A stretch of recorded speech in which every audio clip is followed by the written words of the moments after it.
life was meaningless. Who is that one person who knows you? Because people also want to make content out of other people's frustration. The African man, kuna vitu ambavyo ufai kujieleza. It has taken me 2 good years to heal completely. I've seen the hand of God. What do you think makes men not to open up? And you also mentioned about issues of you have a skill, you use lives to make the men open up. Maybe you can just tell us a little bit so that man who is there and wondering, because yes, tumesema you open up, but ataanzaje? Because it's very difficult. Unaanzaje tu ati nimekuwa nianze to open up, utaanzaje? So take us through, how can this man be able to feel comfortable until aanze to open up ama aanze kutafuta help? When it comes to that, I'll just use my own live example. Yes. And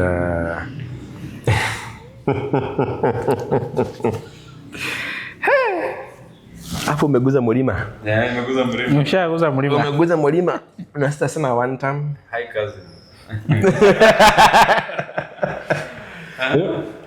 Men, mara mingi watu wanajipata in situations whereby because there's that perception the society ambao wanatuchukulia. For instance, for those who know about me, you know about me. Yes. The kind of work that I do in the community and the level of respect that I've been granted. So I found myself in a situation whereby I could not open up, I could not seek help because of that, that position, the society expectation about me. So I found myself, I was admitted. I was admitted for almost 1 month because of depression. I underwent all that, but I thank God because I say God sent me my guardian angels. God sent me brothers that I never had. I don't have a family here, but as in by blood. Yes. But I met friends who became brothers, and one of them is right here with me. So this man, he is hata kama amesema ni women rep, he is also a men rep. Yeah, he stood with me and he made me realize that despite all this that you're going through, despite the position that you hold in the community, it is okay to not be okay. And I turned into alcoholism. I used not to take alcohol. I turned into alcoholism. Until one day he told me, bro, it's not right. Despite the frustration that life equals, there's always a positive way of thinking. So how did I come out? How did I open up? That's the question. I want to use my own live example because I want to help someone out there. Despite my position that I hold in the society, I underwent through all that. No. How did I come out of this? I'm emphasizing on this because this is the crucial step. And one thing that he did, him and in absentia, my other friend, Moas Mwangi, and Pastor Paul, these are people who stood with me. And they made the environment very safe to open up what was boiling in. Remember, there's a time earlier on tulisema, mtu ana pile. You pile up issues, unajieka in that cocoon, peke yako unaja uko peke yako. By the way, talking of that, do you know, anajua, mimi nimeenda kutaka kujirusha hapa Nyali Bridge. Nataka kujitoa kitanzi pale kujirusha Nyali Bridge. Nikakumbuka ina watu swim. Nikasema kumbavu zangu. Nikarudi. But the worst happened, it was on July. It was on July, I think it was 2nd July, if I'm not wrong. That day, nilichapa ma concussion. Last year. No, this is the third year. Yeah, 2022. I thank God, bro. I thank God that I'm alive today to speak about mental health, especially to men. Alcoholism, pombe sio supu. I took concussion. You can name them. Around 7 brands. And being a medic, there are those medications that ambazo huwezi pewa over the counter. Unaelewa? These are the opioids. I took plenty of them. But I thank God because I don't know, nilijifungia kwa nyumba. I don't know walifijua aje. Walivunja mlango wakaingia and they saved me. This guy switched off from all social media. There's something that he wrote. No, so that I remember that day I was very tired, so nililala. Then in the morning, Madam akanambia, hey, something is happening. This guy is not online. He has posted something. He's always online? Yes. But he's not online. He's a fan of online. Yeah. But he's not there and he has posted something which is suspicious. Thereafter, when nikazima simu zangu zote. All the phones were off. I started receiving phone calls from everywhere. So I prepared myself. That day I really drove fast. And maybe if you see someone kwa barabara, see your ambulance, see gari ya polisi, see ya waheshimiwa, ameweka hazard na napiga oni, just muondoke. Usitake kusema maybe ako rough, anakimbia wapi. Just give that person way aende. That day it was raining. I drove, nikifika pale junction, there was a lady who tried to come. Then nikamwambia ngoje kwa mkono. The police were there, so the police asked me, "Wewe uenda wapi wewe?" Nikamwambia tulia. So they all had to stop. Kapiga turn mbio mtambo kuingia Nyali Links Road. Walikuwa wanaweka gari kando. It's raining. Kwa mbio. Unapeleka tu anaona. Yes. Naona. And some time I could go off-road kwa ule mwenye hataki kukuachia nafasi, but majority of them they saw something and they had to let me go. I love how those guys were disciplined on that day. So nilienda nikafika where he used to live. Yeah, there is a U-turn that is not supposed to be done, but I had to U-turn there. Because nimeweka hazard na kupigia mataa toka, I had to turn, kaingia. Remember, you don't know where this guy was. So the first point you are thinking of is his house.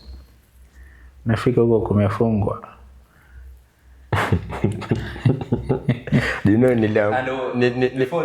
niliamka ngoja niliamka ilikuwa 24 hours later. Najipata nimewekewa. We had to resuscitate this guy in the house. So I reached there and you know sasa kawaida huwezi kosa tools of work. Yeah? So I had some things in the car. When I reached there, I called a friend, another lady. She came very fast. And we started managing him there. Yes. And what was going on before, like what was in your mind before all that thing until you locked yourself, you posted, at least there was a sign that made your friend be aware that at least there's something wrong. They are used to seeing you online, but they have not seen you online.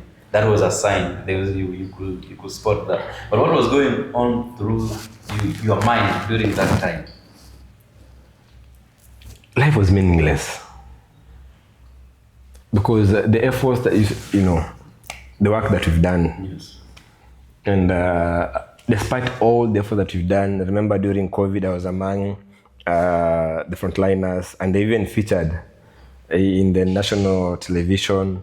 Remember, I was interviewed alongside the government spokesman back then, Kaneloguna.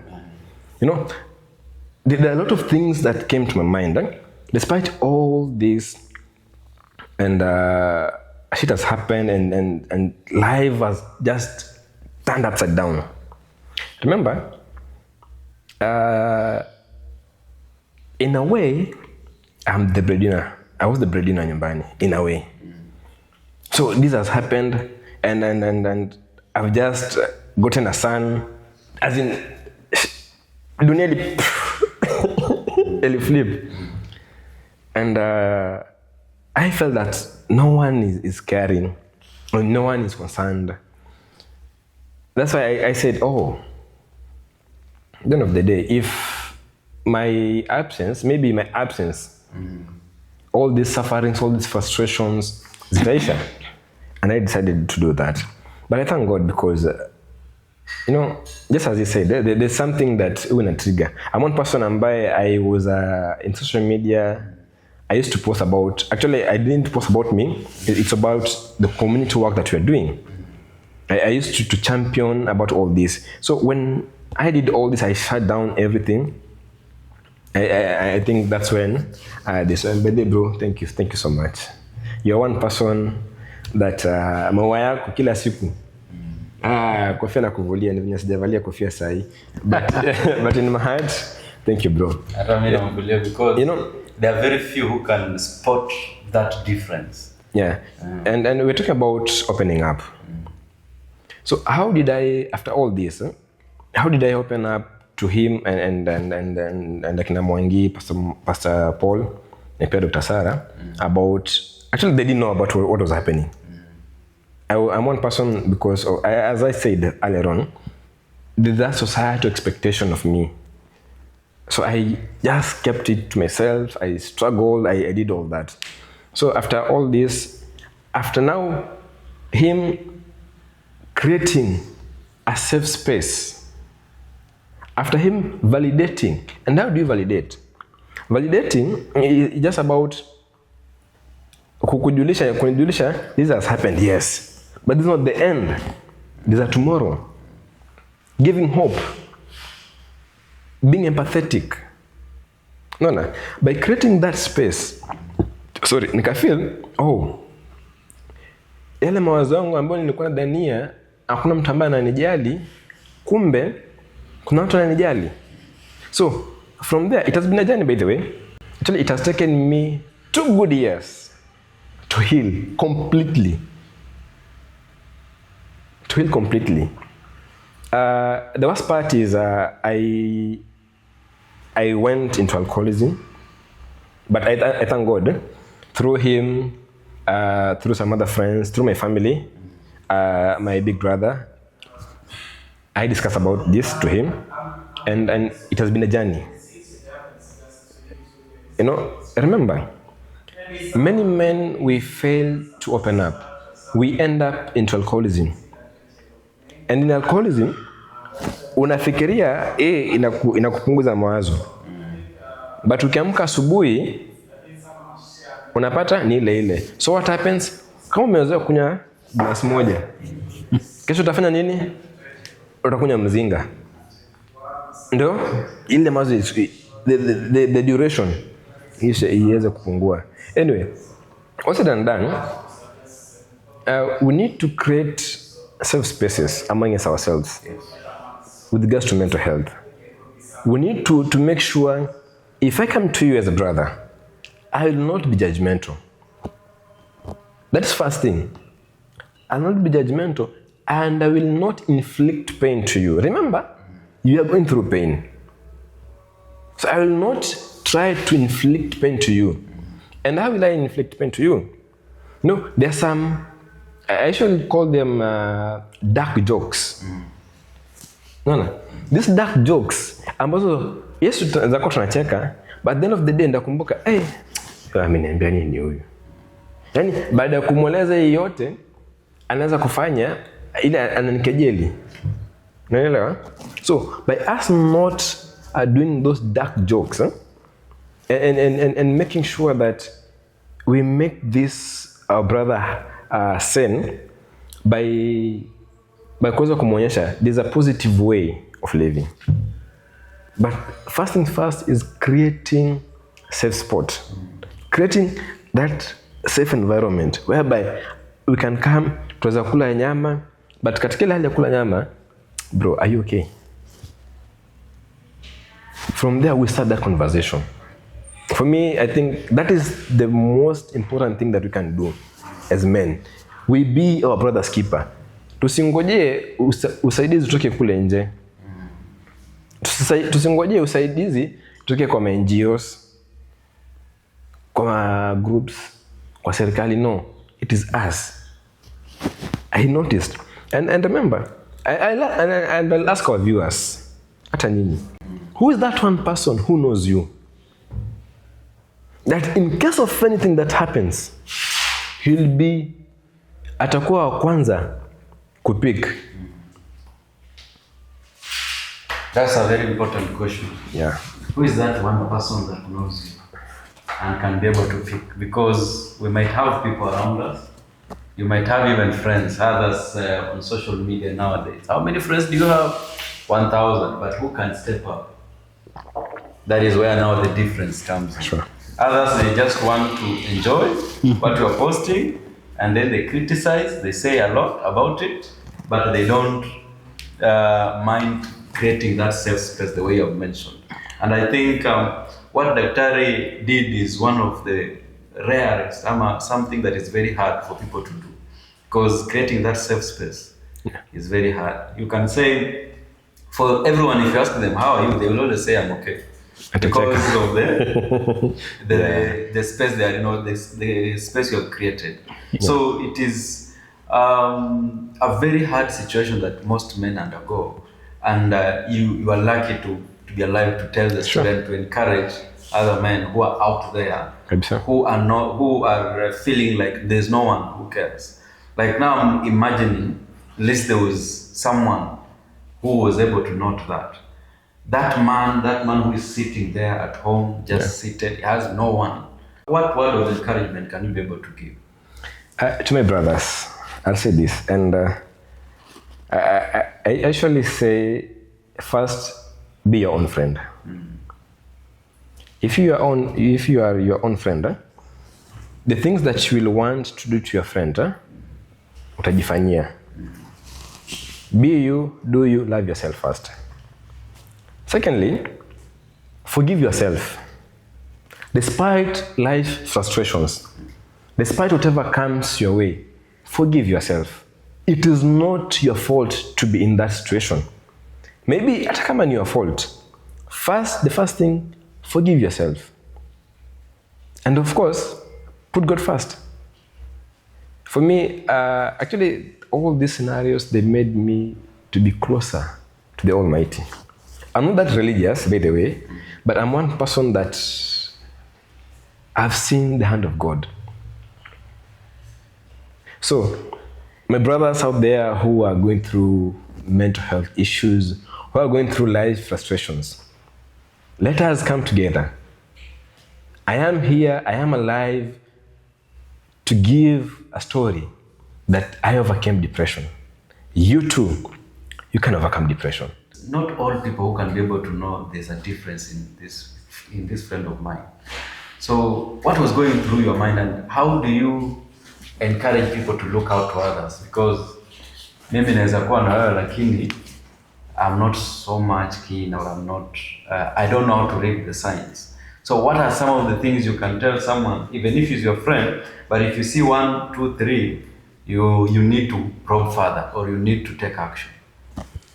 It's a tradition that wherever you are greeted, unasema mzuri.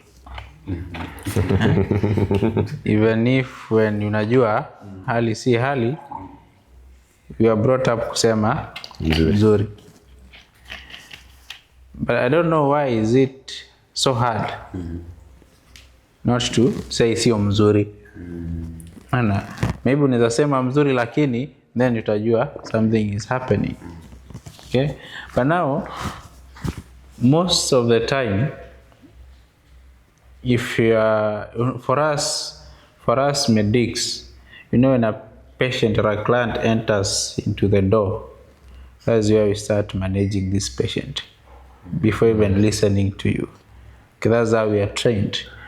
Okay, the assessment part is very important, so that a patient can come, amekuja na headache, but ataingia na you can able to assess haraka that despite hajakwambia ni headache, unamwangalia general condition hayuko sawa. Okay, so there are some small behavior change that you can see in this person, and you start now questioning yourself. How you can see a person mwenye anaweza kuwa on social media 1-2 days is hayuko pale, do you think it's normal? Unaweza pata msee kwa social media ana post hata ngoma, okay, hiyo utafikiria ni ngoma ameweka tu anasikiza. Can you interrogate that song, interrogate that memes, uweze kuelewa, so that you can ask whether he or she is okay. Okay, but sasa because people also want to make content out of other people's frustration, imekuwa tu is commercialized. Sure. That's the worst part of it. Yeah, so it's kind of normal, but you remember even when they are talking of rest in peace, it went through whatever, at the same time that is content they are making. Okay, so people are not honest. So it's for us kujaribu kweza that humanity aspect should come in. That's it, humanity. Okay? Utu. Because you anasema, if you are a person who makes someone to lose a job, jua mambo si mzuri. If you see someone is messing up something, call that person, ongea naye, uone, find a way to take this person through something before it gets to us. But sasa imekuwa people just rush to things, wanaona, yani they judge you. Huwa najiuliza nani hajai kosa? Kuna mtu hajai kosa? Hamna. So natuwe sema ili kosa ni kubwa kuliko ili lingine, but there is always a room to heal, a room to change. That's how it works. Because nowadays huwa nauliza, if are you going to be surprised yule mtu ulikuwa unamuona ni mbaya sana, if you go to heaven umpate, are you going to question God? According to your eyes, according to the society eyes, this man was a bad man. Okay? But according to God's eye, amemwona kosa. What if this guy alienda akarepent kule mwisho? Sure. Are you the one who is going to forgive, or God? It's God. It's God. So let us not be people who rush to make judgment, and to get something to create about something to joke about. Let us be people who are very observant. Huwa unaambiwa kuna kuona kwa macho. So those are senses. Hearing, touching. So all those aspects, all the 5 senses should come in, so that we are able to notice there's a problem. But still, we should try to get this culture of saying always you are fine. If you are not fine, get someone to speak to. Okay? Hii mambo tu salamu. Unajua it is becoming more a cultural thing. It has no meaning. To me, unajua it has no meaning. Unajua when you are in the hospital, unasalamia the client, the patient comes, unamsalamia habari yako, anakuambia mzuri. Lakini nasikia ABCD. Why is it hard kusema mzuri lakini I'm undergoing ABCD? Is it kusema lakini ni wakati unaumwa na kichwa? By the time kichwa kinakuuma, something is happening. And that is becoming also difficult to handle patient in our setups when you try to advise this patient on other remedies apart from medication. Atakuona we ni quack.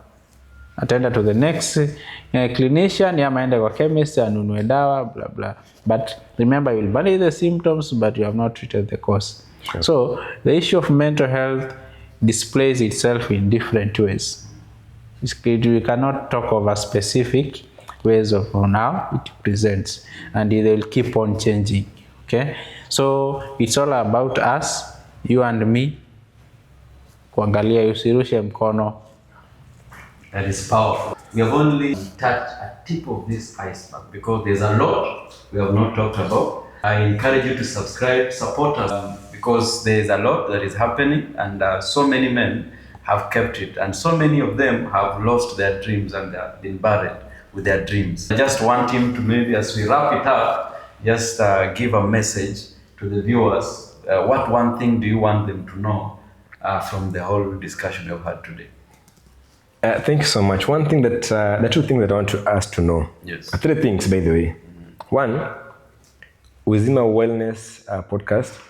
This is an organization. This is a group they're using to reach the society. And 2, we have TNL Hotel. Yes. Iko pali very cozy, pali pazuri sana. Yes. Now, with regards to mental health, by the way, you can come here. By the way, come here. Let us discuss. Let us dine together to get on mental health. And again, for those who are going through issues, as I said, you are not alone. Remember, despite the challenges that you're going through, there's always a positive way coming out. And by the way, giza iwe inakuwa mingi sana kunapokwenda kukucha. Si ndio? So, despite the life frustrations, there's always glory at the end of it. Look at life in a positive way and be open, weka Mungu mbele, be positive, and let us fight this silent killer about mental health. Be bold enough, come out. Ongea na mtu pale mtaani. Chapia biashara yako, oya. Hapa kuna jambo endi vizuri. Hata kama hutaweza kusema kiwewe, use the third party. Sema kama unachapia story ya mtu fulani. Unasikia? Kama utaweza kujieleza because unaogopa, sasa by the way, kuna biashara yangu kuna ABCD. Piga hiyo story kama unapenda story ya mtu mwingine. Umeelewa? So through that we are going to create a safe space for all of us, and at the end of the day we are going to save a man. This is a brother to brother talk, and once again, always have a brother. Have good brothers. Are you a good brother? I think we've had a very powerful discussion. Thank you so much for being with us up to here. And until next time, remember to subscribe, like, and share so that we are able to reach as many as possible. Thank you so much. And as I was told by our guest today, I should end this with toodles.